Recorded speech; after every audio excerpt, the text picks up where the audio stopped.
Tired of messy data turning your Looker Studio reports into a confusing jumble? Let's dive into practical strategies to organize your data in Looker Studio, so you can build clearer, more insightful dashboards in just a few simple steps. First, connecting your data source is key. Click Data Source and choose the platform where your data lives, whether it's Google Sheets, Diggory, or something else. Ensuring your data source is well-structured is crucial.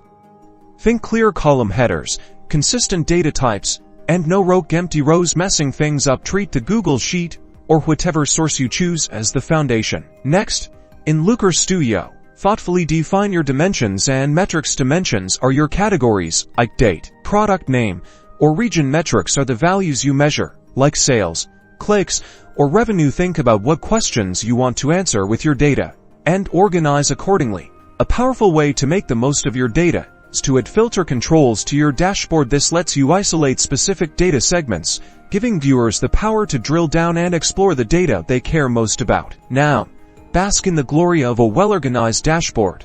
Remember, clean data in, clear insights out. By structuring your data effectively, you'll not only save time, but also create reports that drive better decision-making. Go forth and organize.